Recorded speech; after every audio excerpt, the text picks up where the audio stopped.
Énigmes et aventures.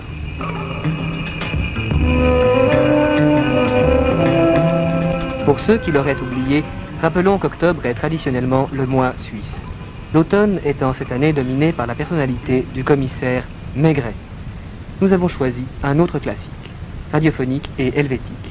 Celui-ci, pour ce soir et pour les dimanches qui suivent, Roland Durtal. Sa première enquête, c'était en 1946. Énigmes et aventures.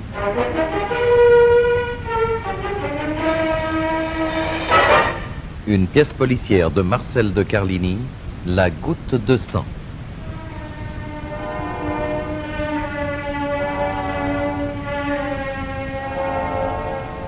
Avec René Habib, André Davier, Sacha Solnia, Gérard Carra, Alexandre Fédot, Lise Lachenal et Claude Abran.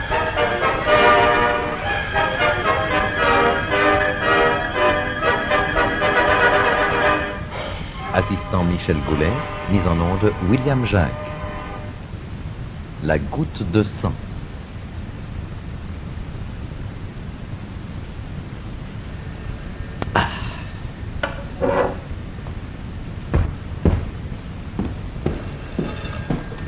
Alors oui. Ah, c'est toi, Gallois. Quel bon vent. Tu dis? Une vilaine affaire. Hein? Mais commandant, mon vieux, viens quand tu voudras. Tout de suite, si tu veux. Très bien, tout à l'heure. Allons, bon, une visite maintenant. Entrez. Monsieur Durtal, c'est enfin une sorte de mécano qui voudrait vous voir. Il dit qu'il vous connaît. Ah oui, c'est certainement Picoche. Eh bien, faites-le entrer. Bon, mais vous aviez dit que vous ne vouliez pas être dérangé. Oui, alors- vous savez, maintenant, je crois que ma tranquillité est bien compromise. Picoche d'abord, et puis Gallois. Ah, justement, Marie, un monsieur va venir, l'inspecteur Gallois. Quand il sera là, faites-le entrer tout de suite, c'est urgent. Bien, monsieur. Alors on peut rentrer, oui Mais- ou non? oui. Puisque je vous dis que monsieur Durtal me connaît. Mais oui, entre, mon vieux Picoche. Entre Monsieur donc. Durtal, Bonjour. je vous dérange pas trop? Si je te disais non, je mentirais. Et si je te disais oui, ça serait pas gentil. Alors je préfère te dire que je suis content de te voir. Tiens, assieds-toi là. Une petite goutte de quelque chose? Ah ben pas de refus. Hein. Je suis venu en moto, il y a une vache de Chrysler qui voulait pas me laisser passer. Ah bon? J'ai bouffé de la poussière sur 10 kilomètres. Tiens, Merci. À la bonne vôtre. Hein. attends. Eh ben, c'est rien battre chez vous, dit. Masse de tapis, alors. Et de tableaux. Et ces fauteuils, on doit pouvoir y roupiller comme dans un plumard. Hein. Alors c'est là que vous travaillez? Oui, c'est là. Et qu'est-ce que c'est que ces cailloux qu'on voit là sur votre bureau? Si je te réponds que ce sont des éclats de pierre du paléolithique inférieur, tu comprendrais? Copwick. Bon, alors disons que ce sont les pointes de flèches et les haches dont se servaient les hommes qui vivaient du temps du mammouth. Non. Et c'est avec ça qu'ils descendaient les mammouths? Ils ne devaient pas en tuer beaucoup. Hein. Tu as du flair, Picoche. Quand tu es arrivé, j'étais précisément en train de prouver par A plus B qu'ils ne s'en servaient pas pour cela, mais que ces silex sont admirablement taillés pour dépecer, désarticuler et disséquer même des animaux de taille moyenne. J'en ai même fait l'expérience, pas plus tard qu'hier, sur un veau. Ben, quoi que vous pouvez passer votre temps tout de même. Hein. Ah, je vous demande pardon, c'est pas mes oignons. Hein. Si ça vous intéresse. Puissamment. Mais parlons d'autre chose. Tout va bien pour toi depuis ta petite mésaventure? Petite mésaventure, qu'est-ce qu'il vous faut? Si vous aviez pas été là, cet idiot de juge, il allait tout simplement me faire coller au bloc pour un an. Hein. Vous parlez d'une erreur judiciaire. Eh oui, tu aurais passé dans 100 ans pour un type dans le genre de Lesurque du Courrier de Lyon. Oui, très peu pour moi. Hein. J'ai mieux me la couler douce encore pendant 40 ans et qu'on m'oublie après ma mort. C'est un philosophe, Picoche.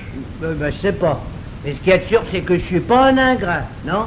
Je suis venu vous dire que si vous avez besoin de moi pour n'importe quoi, même pour un coup dur, hein, vous n'aurez qu'à me siffler, je serai toujours là. On ne sait jamais. Entrez. Monsieur, c'est monsieur Gallois. Ah bien, faites entrer. Quoi, le flic qui m'a mis à l'ombre? Tout juste. Alors vous parlez d'une coïncidence? Justement, vous allez pouvoir fumer le calumet de la paix. Bonjour, Gallois. Bonjour, Durtal. Ah, mais c'est Picoche. Soi-même. Je suis venu remercier celui qui vous a évité de vous fourrer le doigt dans l'œil jusqu'au biceps. Vous pourrez en faire autant, ça vous arrachera pas la langue. Et qui est-ce qui te dit que je ne l'ai pas fait depuis longtemps? Alors, allons, Picoche, sois raisonnable. Monsieur Gallois était aussi embêté que toi, tu sais. Tiens, encore un verre? Non, non, merci, merci. D'ailleurs, vous devez avoir à causer, hein, alors vaudrait peut-être mieux que je me tire. Mon Dieu. Ou plutôt non. Tiens, reste ici jusqu'à ce soir, veux-tu? Tu mangeras avec nous. Tiens, va dire à Marie qu'elle mette 2 couverts de plus. Je crois que vous entendrez tous les deux. Allons, accepte. Bon, ben à tout à l'heure alors. Hein. Alors. Et sans rancune, hein, monsieur Gallois. Merci, Picoche. Le brave type. Oui, oui. Et une veine que tu te sois trouvé là pour le tirer de ce mauvais pas. Il ne me sera jamais pardonné sa condamnation. N'en parlons plus. Dis-moi plutôt ce qui t'amène. Mais justement, c'est la virtuosité avec laquelle tu as décortiqué l'affaire Picoche qui m'a fait penser que peut-être cette fois encore tu pourrais me rendre service. Seulement aujourd'hui, c'est plus grave. Dans l'affaire Picoche, il s'agissait d'un vol. Maintenant, il s'agit d'un assassinat. Ah, D'un assassinat qui pourrait bien, lui aussi, se terminer en erreur judiciaire. et tu as pensé que pour sauver un innocent, ton ami Roland Durtal allait laisser de côté ses recherches ethnographiques et son ouvrage sur la chasse dans la préhistoire. C'est très gentil, mais je refuse. Non, laisse-moi tout de même te soumettre l'affaire. Comme dans l'affaire Picoche, hein, pour me mettre en appétit. Et après. D'ailleurs, tu n'auras peut-être pas besoin de te déplacer. Ah, ça m'étonnerait, ça. Allez, en route, raconte. Ah, tu acceptes. Bon. Eh bien, voilà. Un crime vient d'être commis dans la propriété de Gordier, l'industriel. Le fabricant de produits chimiques? Lui-même, tu connais? Vaguement, oui, continue. Il réunit chaque année dans sa maison de campagne quelques amis, quelques invités pour la chasse. Or, l'un d'eux a été trouvé il y a 3 jours dans une clairière, la tête fracassée, au moyen, l'enquête l'a établi, au moyen d'une barre de fer un peu semblable à celle dont on sert comme piquet de tente. Cette barre a été retrouvée dans la masure d'une espèce d'homme des bois, une sorte de Quasimodo, presque idiot et en tout cas muet, que Gordier, qui est un original, supporte dans sa propriété, parce qu'il le trouve d'une laideur exceptionnelle. Ah bon? Les traces de sang relevées sur cette barre ont été analysées. Il s'agit bien du sang de la victime. Dis-moi, Gallois, c'est à plaisir que tu me contes une histoire aussi banale. Parce que jusqu'à présent, tu voudrais faire guillotiner cet idiot de village que tu ne t'y prendrais pas autrement. Et tout à l'heure, tu m'accuseras d'embrouiller l'affaire à plaisir. Oui, elle semblait, je le reconnais, d'une clarté aveuglante, d'autant que le Quasimodo en question, il s'appelle Torion, Antoine Torion, a disparu depuis le jour du crime. Donc, lorsque je me suis présenté là-bas, l'avis de toutes les personnes présentes était formel. Pour Gordier, pour sa femme, pour ses invités, c'était bien Torion qui avait tué Pierre Gallet pour le dévaliser. Un instant. Quelle était la situation sociale de ce pauvre type? Je parle de la victime, évidemment. Ah oui, pauvre type, quant à sa fin dernière. Pour le reste, il doit bien laisser une bonne centaine de millions gagnés aux colonies. Même en ce moment, ça fait une bonne pincée, comme dirait Picoche. Continue. Jusque-là, c'est simple. Tout s'est gâté quand j'ai constaté que la barre de fer, arme du crime, ne présentait pas l'ombre d'une empreinte digitale. Pas la moindre trace d'une palmaire, par exemple. Bien. Mais comment cet innocent aurait-il eu l'idée d'essuyer les empreintes et pas le sang? C'est justement ce que je me suis dit immédiatement. Et c'est alors que j'ai commis une faute, qui n'en est peut-être pas une après tout. J'ai fait part à Gordier de cette découverte. Alors, changement à vue. C'est tout juste si je ne me suis pas fait traiter d'idiot. On a même menacé de téléphoner au garde des Sceaux si je continuais à faire le zouave. J'aime pas ça du tout. Je comprends. Tu penses qu'on a intérêt à ce que cet homme des bois, enfin ce Torion, soit convaincu du crime, même s'il est innocent. Là, j'ai pas dit ça. Tu vas vite en besogne, mon vieux. Tu vas même un peu fort. Mais non, mon vieux. Poser les éléments d'un problème n'implique pas qu'on ait dans sa tête la solution toute prête. Tandis que rejeter certains d'entre eux de propos délibérés, c'est se priver d'avance de puissants moyens d'investigation. Tu as peut-être raison. Mais nous, tu sais, il y a des chemins où nous sommes obligés de nous engager sur la pointe des pieds. Maintenant, il y a autre chose. L'après-midi même du crime, Gordier lança un défi à ses invités. Il s'agissait de dépecer sur place les lièvres qu'on venait de tuer. Ben, Tout le monde se prêta au jeu, sauf Madame Gordier, qui protesta contre cette boucherie. Il paraît que Gordier riait à gorge déployée en voyant la maladresse avec laquelle ses invités essayaient de dépecer le produit de leur chasse. Après quoi, bien entendu, il leur fit une démonstration de son habileté dans ce domaine. Oui, cette scène n'a peut-être aucun rapport avec le crime. moi, je n'en suis pas si sûr que toi. Hein? Comment? Tu vois déjà quelque chose dans cette comédie? Oui, mais trop long à t'expliquer en ce moment. Mais tu as raison, cette affaire est étrange. Un mot encore, un seul, et je te dirai si j'accepte. Quelle était l'attitude, disons, sentimentale de Pierre Gallet à l'égard de Madame Gordier? Parce que tu peux avoir d'imagination tout de Ben, même. il en faut. Pas trop sans doute, mais il en faut. Allez, réponds. Oh mon Dieu, il lui faisait bien un peu la cour. Mais tous les invités mâles de Gordier en étaient autant, alors. Tout de même, l'un d'eux m'a dit qu'il y avait dans l'attitude de Gallet quelque chose de condescendant. Oui, c'est tout juste s'il ne traitait pas la femme de son hôte par-dessous la jambe. Ouais, tu sais, ça commence à devenir assez clair. Hein? Ah, tu ne vas pas me dire que tu connais déjà le coupable. Alors là, c'est toi maintenant qui vas vite en besogne. Non, vieux, non. Mais tu connais, enfin tu devrais connaître plutôt, la triple formule d'une enquête policière. Le moyen, l'occasion, le motif. Bon, nous connaissons le moyen. L'occasion, elle se dessine. Quand nous aurons le motif, nous aurons le coupable. Mais ne perdons pas de temps, je pars avec toi. Car il faut partir tout de suite, tu sais, il n'y a pas de temps à perdre. Tu me présenteras, tiens, comme un modeste préparateur de l'identité. Ah oui, et puis tout à coup, tu leur feras un petit cours sur l'ethnographie et tout sera fichu par terre. Mais justement, ce sera drôle. Et puis entre nous, un peu d'inquiétude dans le cœur du coupable ne fera pas mal dans le paysage. Nicole, arrive un peu par ici. Voilà. Comment, tu manges déjà, toi? Madame, vous aspinez, j'avais les crocs et je l'ai dit à Marie. Elle m'a fait un sandwich, elle m'a versé un canon de rouge, Bon, voilà. eh ben, tu peux te vanter d'avoir fait la conquête de Marie, toi. Donc, tu as mangé. C'est très bien, parce que tu pars avec nous. Alors, voilà le programme des réjouissances. Gallois, tu as ta voiture? Oui. Bien.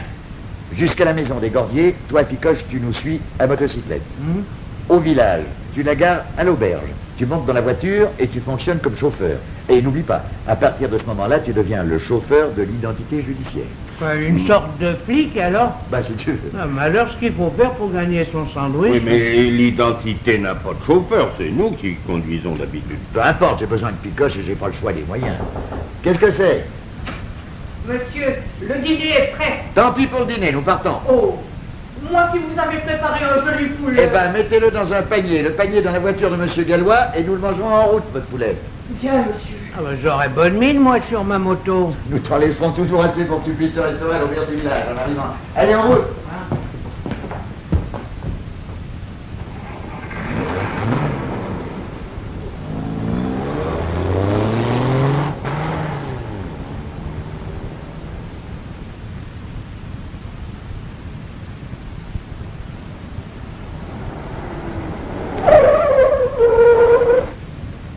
Donc, c'est bien entendu, toi, Picoche, tu vas rôder dans les bois et me retrouver ce pauvre goût, mort ou vif.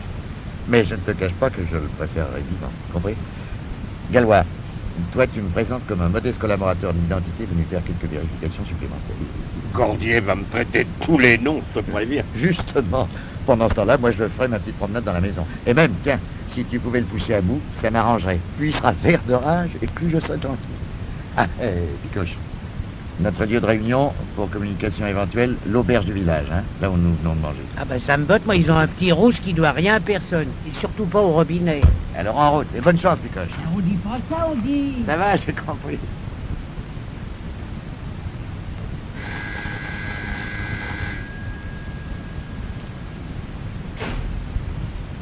Monsieur Gordier, s'il vous plaît, vous me reconnaissez, n'est-ce pas, inspecteur Gallois de la police judiciaire? Veuillez me suivre, monsieur. Que tu dis?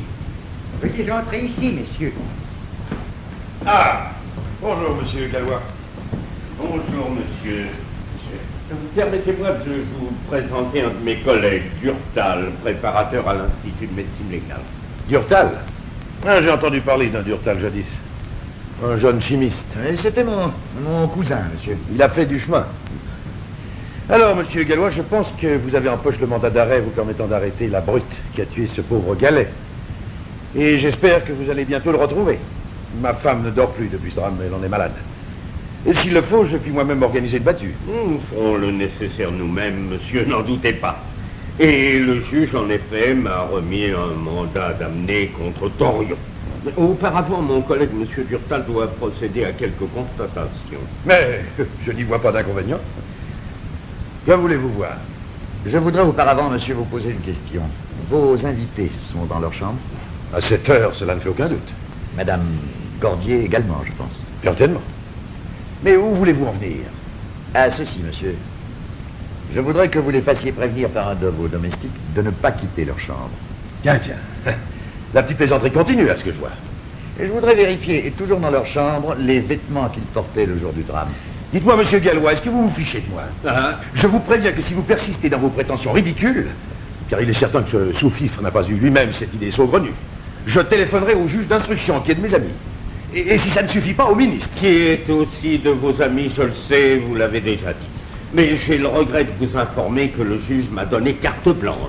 Et que tant que je n'aurai pas reçu d'ordre contraire, je continuerai mes recherches. Mais enfin, est-ce que vous vous rendez compte de l'extravagance de vos prétentions? Vous venez ici enquêter sur un crime d'une simplicité effarante. Un de mes invités a été tué par une sorte de dégénéré, et que j'ai eu tort, je l'avoue, de supporter aussi longtemps sur mes propriétés. L'homme a signé son crime. On a retrouvé son arme dans sa cahute. De plus, il est en fuite. C'est donc un aveu. Et vous prétendez examiner les vêtements que portaient mes invités le jour du drame. Et ceux de ma femme.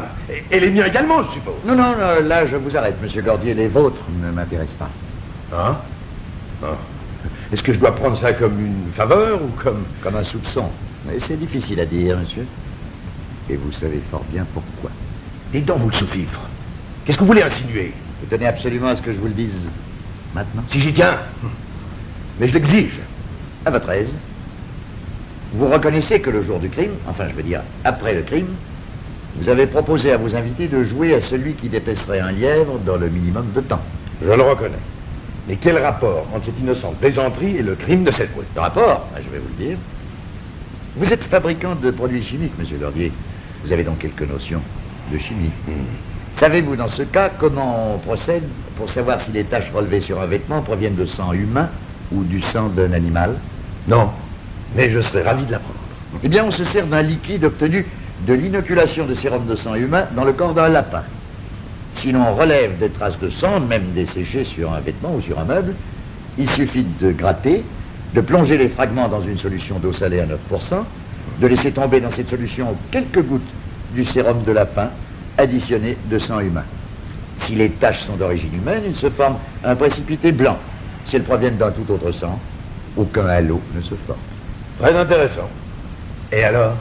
Et alors, ce test n'est valable que pour le sang des autres animaux.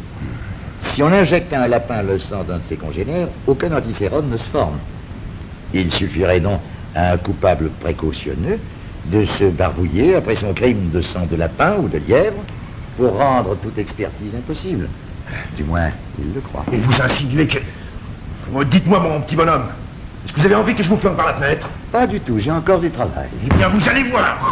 Henri, je vous en supplie. Non, Calmez-vous. Madame, j'ai le regret de vous dire que si votre mari m'avait seulement effleuré, une balle de Browning l'aurait rendu pour quelque temps inoffensif.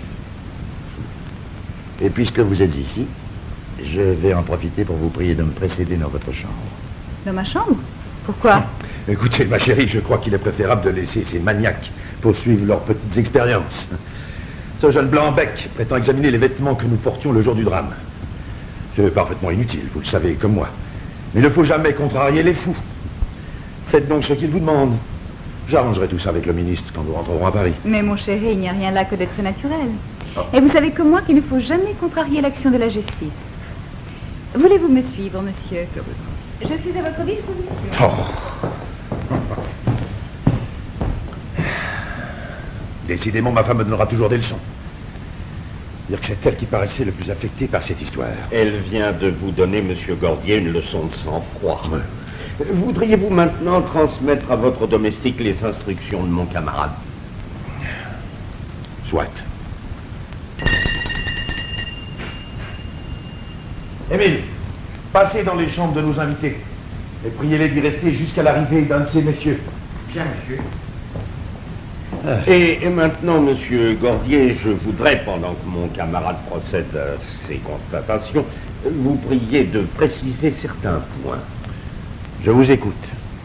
D'après le rapport du médecin légiste, monsieur Gallet est mort à 11 heures du matin environ. Voulez-vous, si vous le pouvez, me dire si les participants à la chasse se trouvaient en groupe ou isolés? C'est difficile. Vous pensez bien que nous n'avons pas établi un procès-verbal de cette chasse. Autant que je puisse m'en souvenir, mes invités se trouvaient dispersés par groupe de 2. Messieurs Groux et Ravenne d'une part, Sigaud et Favre de l'autre. Gallet était seul. Je chassais avec monsieur Barrois. Et ma femme avec...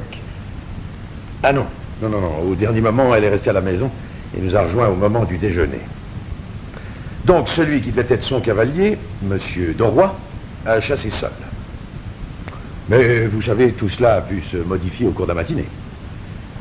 Ainsi, je me suis séparé de monsieur Barrois vers 11 heures. Bien. Mais vous aviez convenu d'un lieu de rendez-vous pour déjeuner sur l'herbe. Oui. Au lieu dit les Trois Rochers, entre 12h30 et 13h. Et quel fut l'ordre des arrivées? Je ne me souviens que d'une chose. Groux, Ravenne, Sigaud, Favre et Doroy étaient là. Gallet manquait. Et pour cause. Je suis arrivé après eux. Puis ma femme a 10 minutes. Elle venait directement d'ici. Et c'est à ce moment que vous avez proposé, pour corser le déjeuner, de faire cuire un ou plusieurs des lièvres, et que vous avez suggéré à vos invités cette épreuve de dépeçage. C'est exact, oui. C'est bien l'idée la plus malencontreuse que j'ai jamais eue de ma vie. Oh, vous hypnotisez pas sur ce point, monsieur Gordier. Il se peut qu'il n'ait avec l'affaire aucune espèce de rapport. Mais vous reconnaîtrez qu'il est de notre devoir. Oui, monsieur. Je m'excuse de mon accès de mauvaise humeur. Mais votre collègue, l'homme à la figure en lame de couteau, m'avait exaspéré. Tenez, passons dans la bibliothèque, voulez-vous? Nous y prendrons un whisky en attendant qu'il ait fini son travail de teinturier. Allons, venez. Je ne veux pas vous empoisonner, ils vous corrompt. Mais je n'aime pas voir seul. Vous aurez un piètre compagnon, je veux être. Ça ne fait rien. C'est une présence qu'il ne faut pas nécessairement un buveur. Vous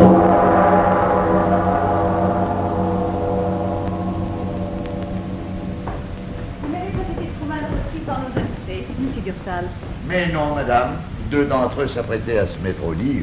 Dire qu'ils furent exquis d'amabilité serait exagéré, mais enfin, dans l'ensemble, non, tout s'est très bien passé. Tiens, mon mari n'est plus ici. Je suis sûre qu'il est en train, pour se faire pardonner sa nervosité, d'offrir un whisky à monsieur Gallois. Alors, attendons-les ici.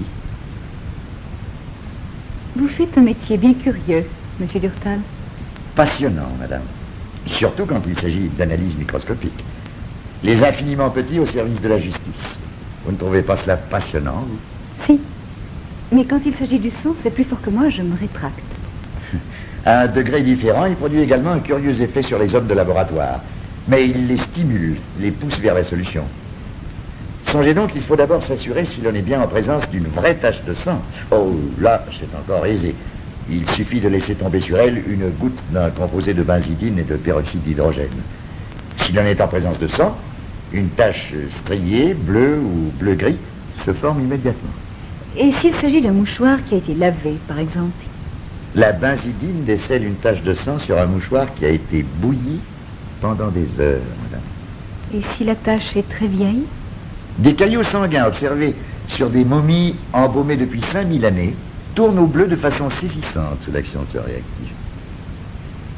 Mais vous dites que vous avez horreur du sang.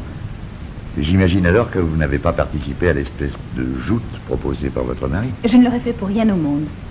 Hein? J'en déduis que vous vous êtes tenu à une distance respectueuse de l'endroit où ces bouchers improvisés travaillaient. Mais naturellement. Comment expliquez-vous alors qu'il y ait une tache assez large sur une de vos bottes?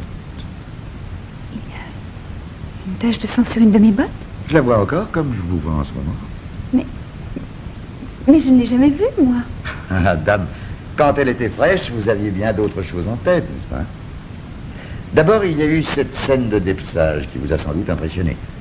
Et puis un peu plus tard, la nouvelle de l'assassinat de M. Gallet.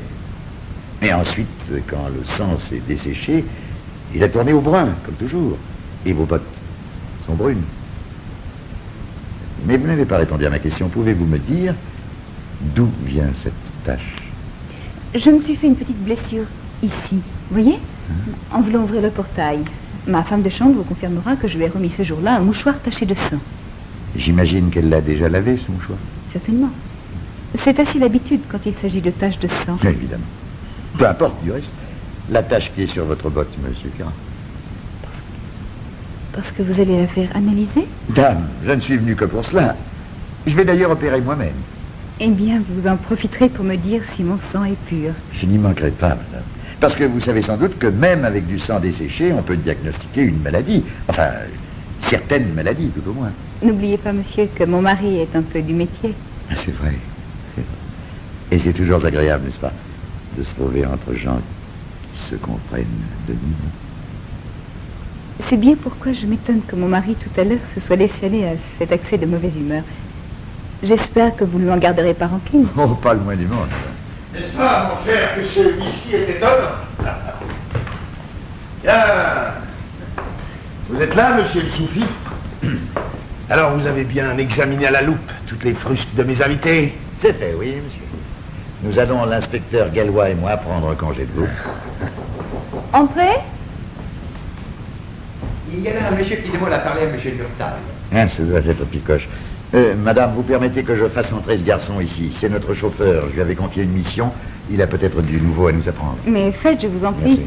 Émile, priez ce monsieur d'entrer. Picoche. Quel drôle de nom. Tiens, vous m'avez entendu, monsieur Gordier. Compliment. Vous avez l'oreille fine, malgré le whisky. Monsieur Durtal, oh, pardon, excuse, il y a du monde. Tu peux parler, Picoche. Hein?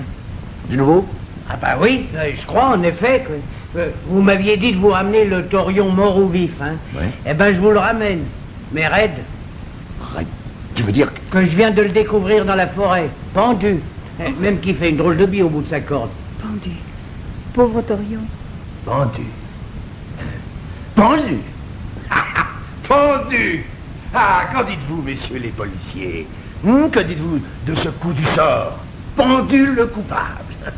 Il a signé son crime 2 fois. Que vous faut-il de plus maintenant? Hein, bande de gens fous? Monsieur Gordier, vous perdez la tête. D'ailleurs, qui vous a dit que Torion s'est pendu sous l'influence du remords? Qui vous dit même qu'il s'agit d'un suicide? Que voulez-vous dire? Que votre insistance à charger ce pauvre homme est bien curieuse. Ah, vous le blanc-bec, vous commencez par m'échauffer les oreilles. Je vais allonger les vôtres pour vous apprendre. Pardon madame, mais faut pas toucher un cheveu de monsieur Durtal quand je suis là. Ouais, tout de même, tu vas un peu fort, Picoche.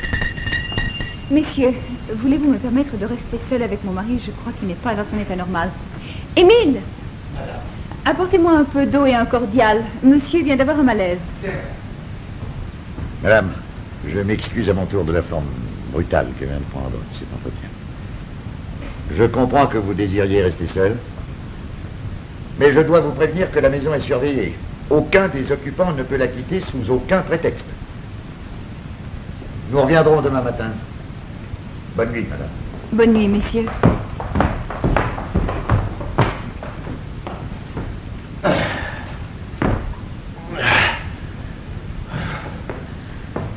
Les salauds. Les salauds. Je les tuerai. Allons, allons. Étends-toi ici. Oui, comme ça. Le jeune, surtout. Avec ses yeux de braise. On dirait un sorcier. On dirait qu'il sait tout, qu'il devine tout. Que va-t-il découvrir encore demain? Ne te tourmente pas. Essaie de dormir. Et toi? On a 3 nuits blanches que tu passes. Oh, moi. Je crois... Ouais. Je crois que je dormirai mieux après-demain.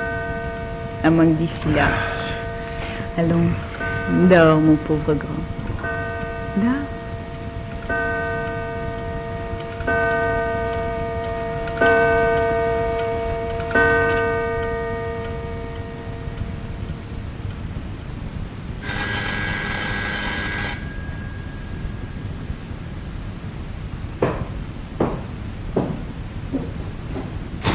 Monsieur, Bonjour.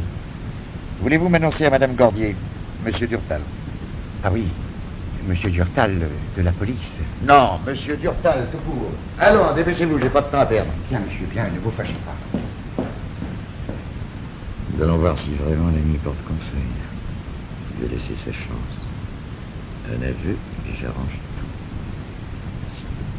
tout. Monsieur et Madame Gordier vous attendent, monsieur.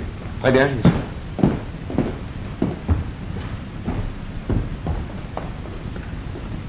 Bonjour, madame.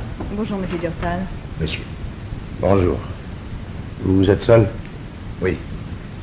Pour ce que je suis venu faire ce matin, la police officielle n'était pas nécessaire. Ah. Ah, parce que vous n'en faites pas partie. Non.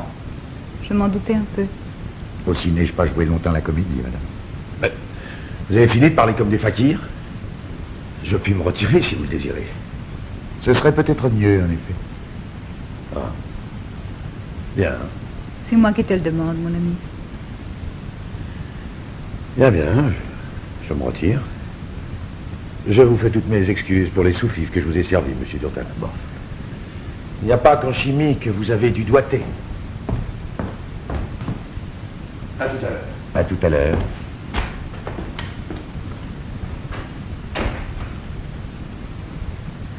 Désirez-vous, madame, que je parle le premier? Oui, je suis prête. Je vais donc vous dire comment les choses se sont passées. Pierre Gallet vous a connu aux colonies, alors que vous n'étiez pas encore madame Gordier. Il connaissait de votre vie passée des choses que vous n'avez jamais avouées à votre mari. De plus, il était paludéen. Le hasard a voulu que votre mari l'invite à cette chasse, ignorant, bien entendu, que vous vous étiez déjà rencontrés jadis. Gallet a fait mine de ne pas vous reconnaître, il vous a fait la cour, mais vous aimez votre mari. Vous avez résisté à ses avances. Dans un de ces accès de fièvre qui le secouaient parfois, il vous a menacé de révéler certaines choses à votre mari. Vous lui avez donné rendez-vous dans la forêt le jour de la chasse pour essayer de l'en dissuader, pour implorer sa pitié.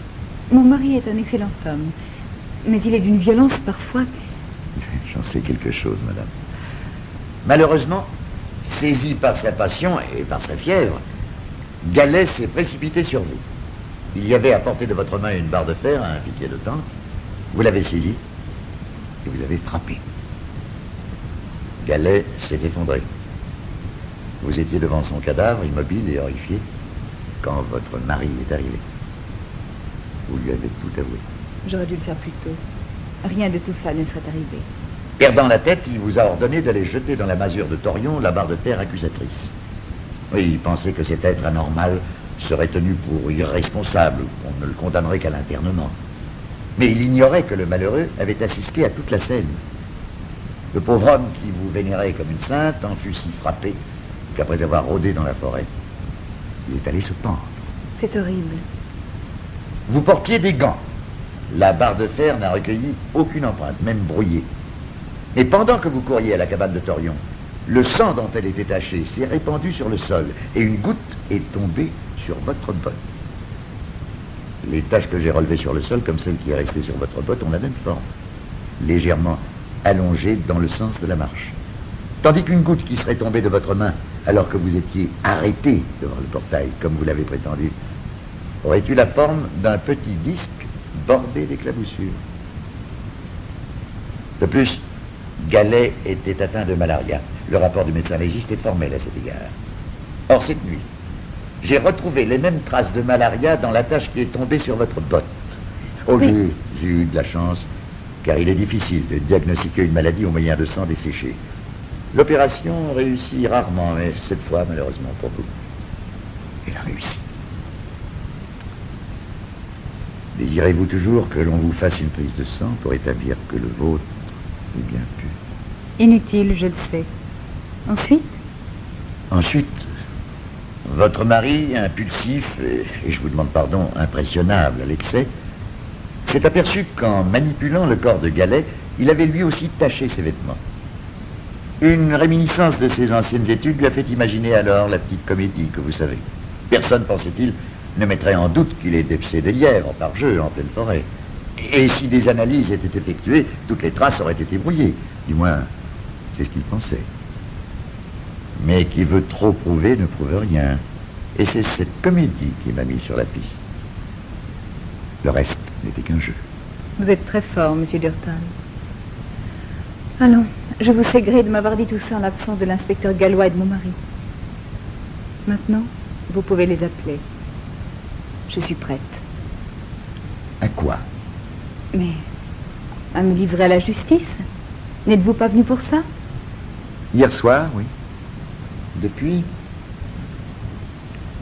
j'ai changé d'avis. Hein? Oui. Il m'est bien permis, n'est-ce pas, d'avoir mes petites idées à moi sur la justice, la société, le bien, le mal, toutes ces entités dont les hommes font un si beau salmigondi. Alors voilà. Cette enquête est la mienne. J'en dispose comme je l'entends. Que gagnera maintenant le pauvre Torion à votre condamnation à, disons, 2 ans de prison avec sursis pour coups et blessures ayant entraîné la mort? La légitime défense est facile à établir. Rien, n'est-ce pas? Il est mort. C'est avant qu'il fallait avoir pitié de lui. Son souvenir pèsera sur ma vie jusqu'à ma mort. Justement. Qu'est-ce que la prison ajouterait à ce châtiment? Et puis, il y a votre mari. Il a besoin de vous, en dépit de sa violence, à cause même de cette violence. Pleurez le pauvre Torion et veillez sur votre mari, madame. C'est tout ce qu'il vous reste à faire ici-bas. Mais l'inspecteur Gallois... L'inspecteur Gallois est en train de rédiger un rapport se terminant par la phrase rituelle « Le meurtrier a mis fin à ses jours ». Et le juge y ajoutera la sienne. La mort du coupable éteint l'action de la justice. Et l'inspecteur Gallois croit vraiment que les choses se sont passées comme il est décrit en ce moment? C'est la seule question, madame, à laquelle je vous prie de me dispenser de répondre. Je comprends. Je vous demande pardon. Je vous remercie. Si vous saviez comme j'ai souffert pendant ces 3 jours. Je n'avais pas besoin de la chimie pour m'en apercevoir, madame. Je vous laisse maintenant. Non, je ne tiens pas à revoir votre mari. Dites-lui simplement, tenez, dites-lui que je n'étais pas aussi sous-fifre qu'il voulait bien le dire. Je lui dirai surtout que vous avez du cœur, monsieur Durtal. Peut-être. Si cela peut vous être une explication, apprenez que ce que vous avez souffert ces jours derniers n'est rien, certainement, auprès de ce que la vie me réserva il y a une dizaine d'années. Et c'est pourquoi j'ai quelques cheveux blancs. Adieu, madame. Non. Au revoir, monsieur Durtal. Alors, monsieur Durtal, on les met? On les met, comme tu dis, Picoche. Monsieur Gallois a terminé son rapport? Ah oui? Ah oui, c'est heureux parce que quand il écrit, celui-là, il n'est pas à prendre avec des pincettes. C'est pas tout ça, dit. Il y a un casse-croûte qui nous attend avant le départ. Eh ben, tu le mangeras, Picoche. J'ai pas faim. Sans blague. Dites, monsieur Durtal, vous me le montrerez, le microscope, où ce que vous avez miré le sang de la botte à la dame? Je vous ai vu toute la nuit travailler dessus. Tu commences à te passionner pour la microscopie, mon vieux Picoche?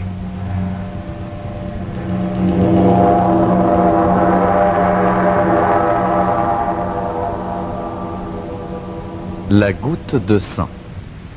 C'était une pièce policière de Marcel de Carlini. La distribution, Roland Durtal, René Habib, l'inspecteur Gallois, André Davier, Picoche, Sacha Solnia. Henri Gordier, Gérard Carrat. Un domestique, Alexandre Fédot. Madame Henri Gordier, Lise Lachenal. Marie, Claude Abran. Assistant, Michel Gaulet. Mise en onde, William Jacques. Eh oui, Marcel de Carlini a été le créateur du trio Durtal, Picoche, Gallois. Des personnages qui ont évolué au cours des années et au gré des différents auteurs qui ont collaboré à la série. Nous en reparlerons tout à l'heure.